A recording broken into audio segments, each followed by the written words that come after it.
I'd like to call the January 2015 council meeting to order. Would you please stand to the Pledge of Allegiance? I pledge allegiance to the flag of the United States of America and to the republic for which it stands, one nation, under God, indivisible, with liberty and justice for all. Would the clerk please conduct a roll call?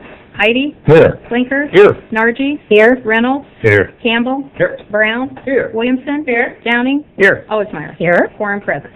I would like to extend a special welcome to Nancy Nargi, who was sworn in earlier this evening as our newest at-large council member. Thank you.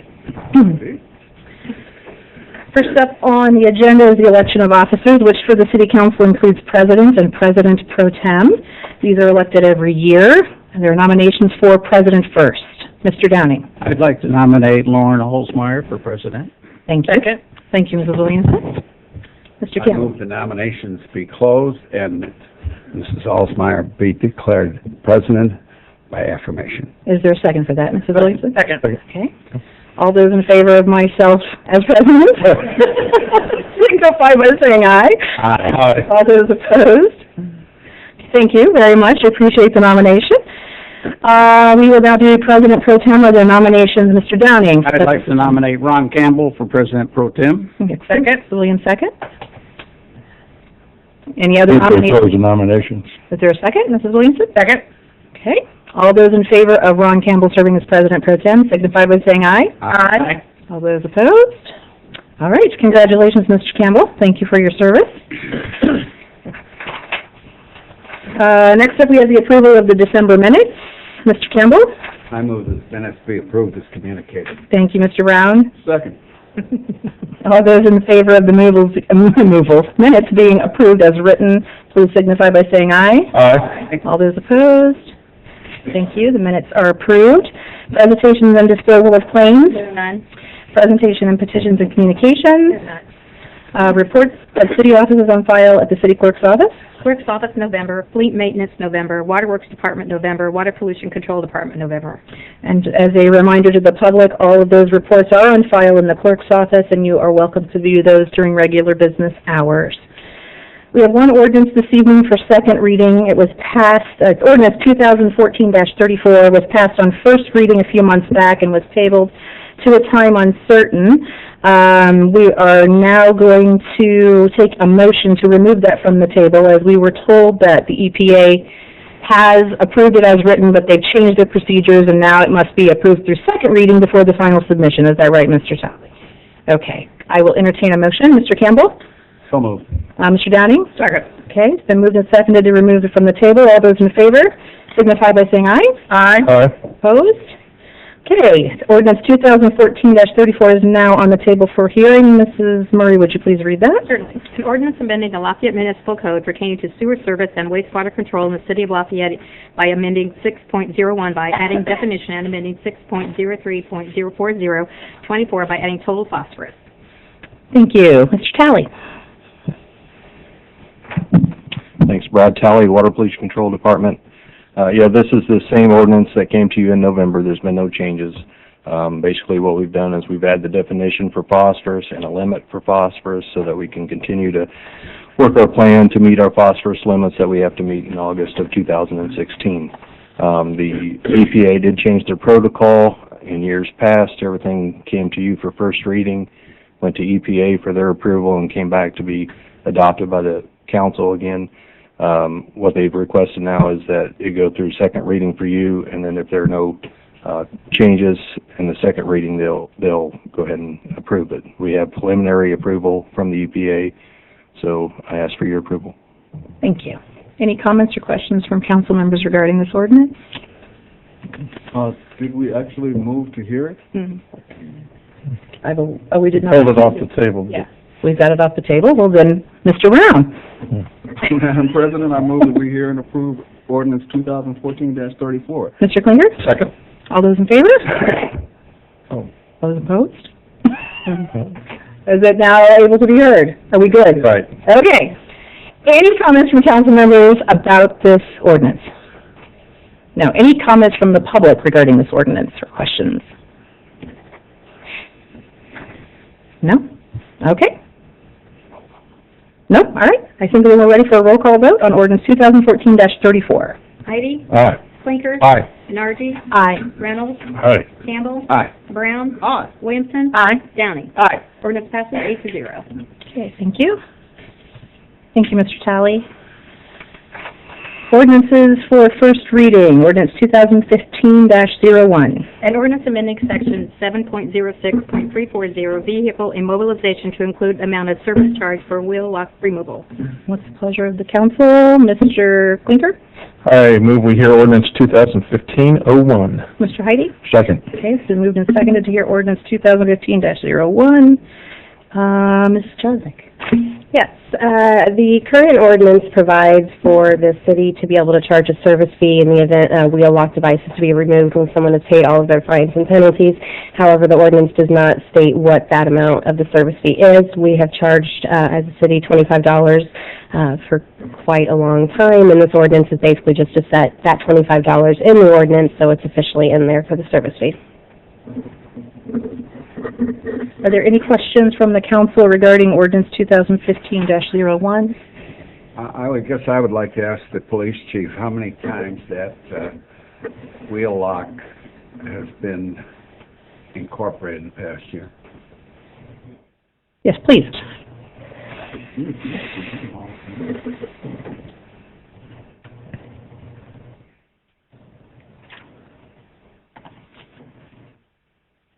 Good evening, Patrick Langley, Chief of Police. The wheel lock is typically not used by the police department. We can use it. Typically, it's being deployed by the traffic unit. We have the capability to take it on and take it off, but I would say probably less than a dozen times annually.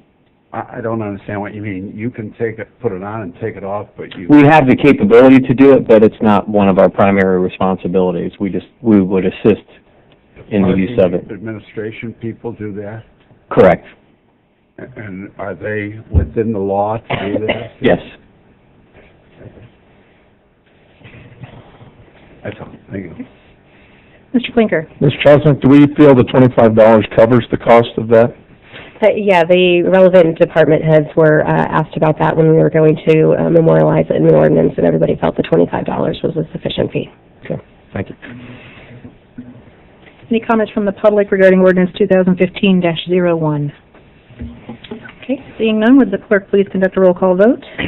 Heidi? Aye. Clinker? Aye. Nargi? Aye. Reynolds? Aye. Campbell? Aye. Brown? Aye. Williamson? Aye. Downing? Aye. Ordinance passes 8-0. Thank you.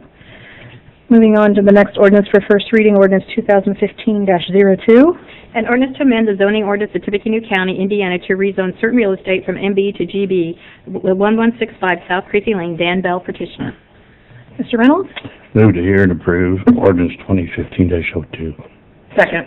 Thank you. It's been moved and seconded to hear ordinance 2015-02. Mr. Teeter? Well, thank you. Good evening. For the record, Dan Teeter, attorney for Raleigh, Teeter and Schreier, represent the petitioner. As you just stated, we're requesting rezoning from NB to GB for this property.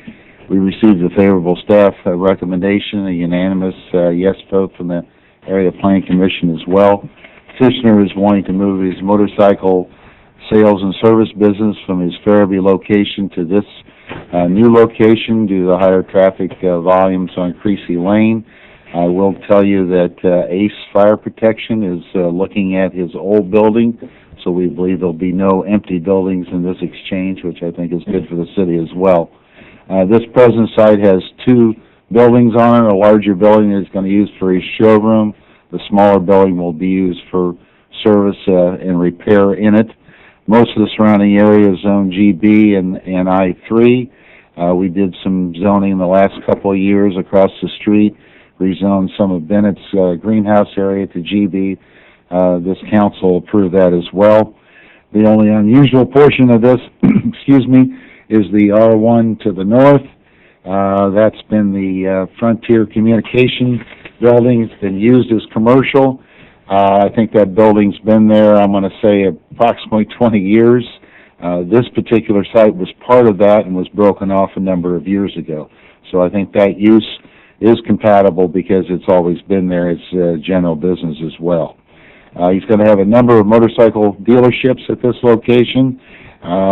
Indian Motorcycle is one. I don't know the rest of them. I'll ask you to fill me in if you are better aware of that than I am. Additionally, Bureau of Motor Vehicles requires GB in order to sell motorcycles at this particular location. So with that, I would request your approval. Be happy to answer any questions that any of you might have. Thank you very much. Any question from the council? Are there any comments or questions from the public regarding ordinance 2015-02? Seeing none, would the clerk please conduct a roll call vote? Heidi? Aye. Blinker? Aye. Nargi? Aye. Reynolds? Aye. Campbell? Aye. Brown? Aye. Williamson? Aye. Downing? Aye. Ordinance passes 8-0. That concludes the ordinance portion. Moving on to resolutions, we have Resolution 2015-01. A resolution approving the detail of the 2015 Water and Wastewater Department budget. Mr. Campbell? In honor of Mr. Probasco, a former city councilman, I would move that we approve ordinance 2015-0. Mr. Brown? Resolution. I second. It's been moved and seconded to hear Resolution 2015-01. Mr. Jones? This is Mike Jones, Controller. Madam President, council members, before you is the detail of the utility budgets. This budget was passed by the Board of Works, who has the responsibility of reviewing this budget, but by Indiana code, we're still required to bring it to your attention. And the budget has not changed a great deal. The employees got the same raise as the civil city employees, 2%. The health insurance went up to 3.7%, and our pension responsibilities for the civilian side increased from 11 to 11.2%. Having said all that, the waterworks budget for 2015 increased just 1.84%, and the water pollution control budget increased 1.79%. That's what we can say. The law changed several years ago, and the Board of Works has the responsibility for Class 2 cities, and we're still required to bring the resolution to you. Thank you, Mr. Jones. Any comments or questions from the council? Okay, any comments or questions from members of the public regarding Resolution 2015-01? Okay, seeing none, will the clerk conduct a roll call vote, please? Heidi? Aye. Blinker? Aye. Nargi? Aye. Reynolds? Aye. Campbell? Aye. Brown? Aye. Williamson? Aye. Downing? Aye. Resolution passes 8-0. Okay, thank you. That concludes ordinances and resolutions for this evening. Reports of standing committees. Okay, reports of special committees. And since the mayor's not here, I'm guessing he doesn't have a report to offer this evening. Miscellaneous and new business. Before you, you should have a sheet of council board appointments. The first is for the Lafayette Redevelopment Commission for one-year terms. It is regarding the appointment of Don Teeter and John Thiem Jr. for the Lafayette Redevelopment Commission for the next year. Are there any comments or questions from the council regarding that? You want to do those separately, the redevelopment commission and the We can do both transportation? together, You do the them- redevelopment. Yeah, the redevelopment. Yeah, both people, you mean the I meant committee, yeah. redevelopment We'll just and do above. redevelopment first. Yeah, okay. Okay. All right, all those in favor of Mr. Teeter and Mr. Thiem being on the redevelopment commission signify by saying aye. Aye. Opposed? Okay, those appointments are held. Moving on to the GLPTC committee, which is a 4-year term. We do have Ben Murray being appointed to replace Dan Moore. Any comments or questions regarding that position?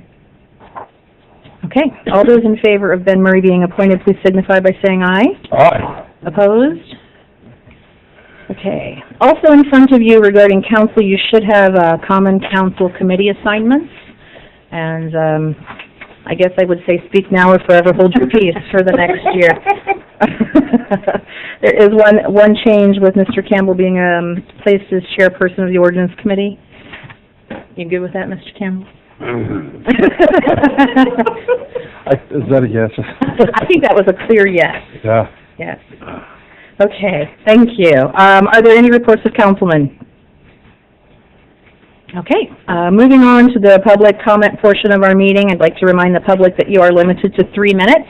Please clearly state your name and address in the microphone as you approach, and we're now open for public comments.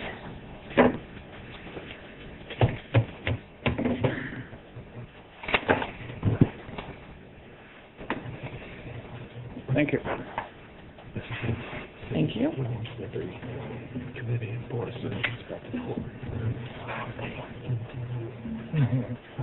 Thank you.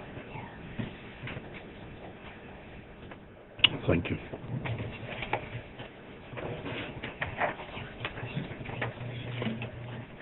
Thank you.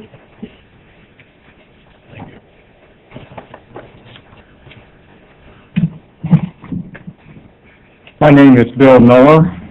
I live at 8143 Old State Road 25 North, and I'm part of the America's Area Community Coalition.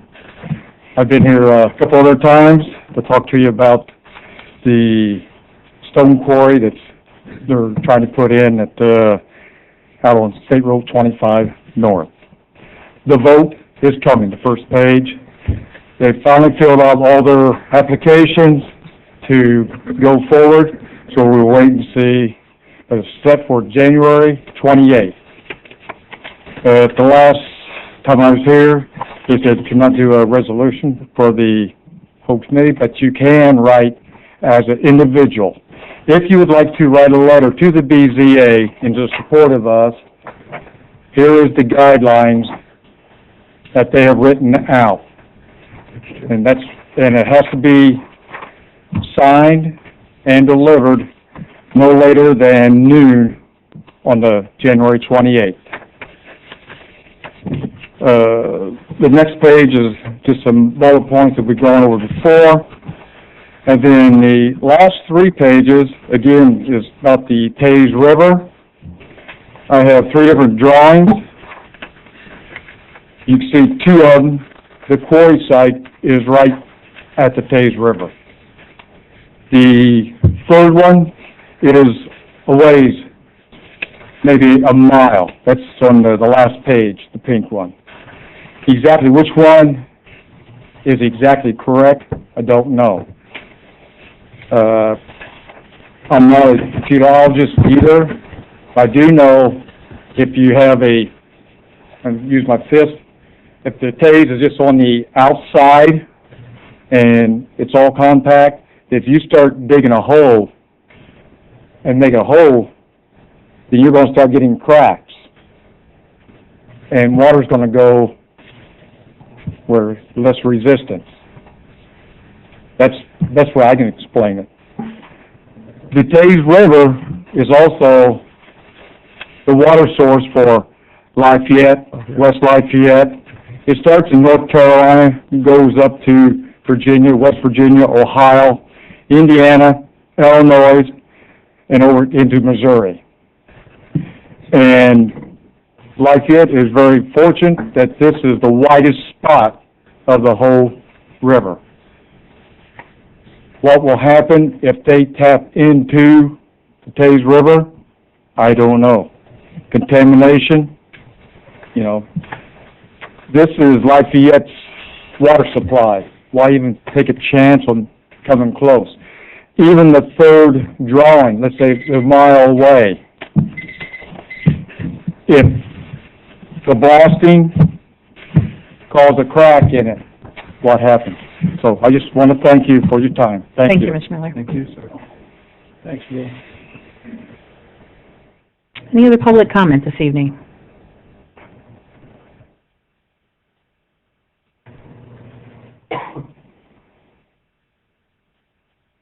My name is Antoine Butler, 2756 Chilton Drive, Lafayette, Indiana.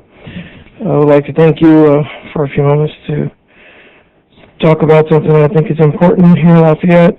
As I expressed last year at your first meeting, there are human beings in Lafayette that are being deprived of the most basic human rights, the right to life, without being found guilty of a crime. The principal reason they are not being considered, the principal reason is they're not considered a person. Well, it is not in your power to change this exactly. completely end this injustice, it is in your power to make the first step.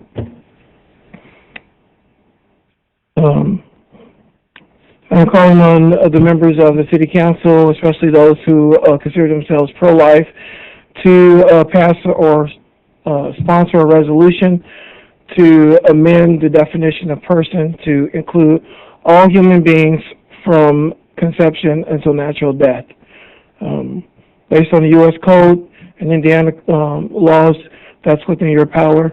And I know as you guys are running for election this year, I think that will make a awesome point to your constituents that you are pro-life and that you do stand for all human rights. Thank you. I hope you'll consider sponsoring this resolution maybe in your next meeting. Thank you. Thank you, Mr. Butler. Any other public comment this evening?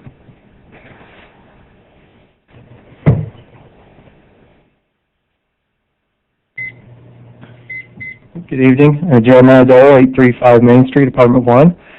First off, I want to say good luck to the street department tonight. Should be in for a good one. On my way to work this morning, I followed a couple beet juice trucks on Duncan Road, so glad to see them being proactive and just wish them good luck. I also want to thank you all the constituents who attended tonight, especially in such a cold night, and hope everyone makes it home before the snow starts.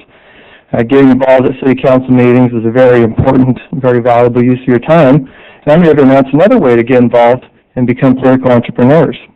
Because the Exploratory Committee is hosting a 2015 kickoff meeting for the municipal election year, and our purpose is to bring a diverse group together to present a variety of engagement opportunities, both at the ballot box and beyond. The goal is an engaged constituency and a transparent Tippecanoe, and hopefully everyone will become political entrepreneurs. So this kickoff event will be January 29th from 6 to 8 p.m. at the West Lafayette Public Library. It'll be a short presentation followed by a mixer with coffee and snacks, so you'll want that.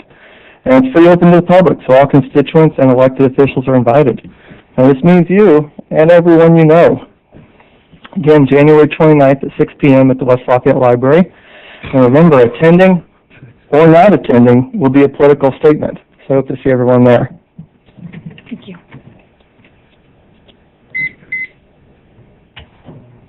Any other public comment this evening? Mr. Campbell? I move we adjourn. Mr. Salinas, all those in favor? Aye. Yep. They're adjourned.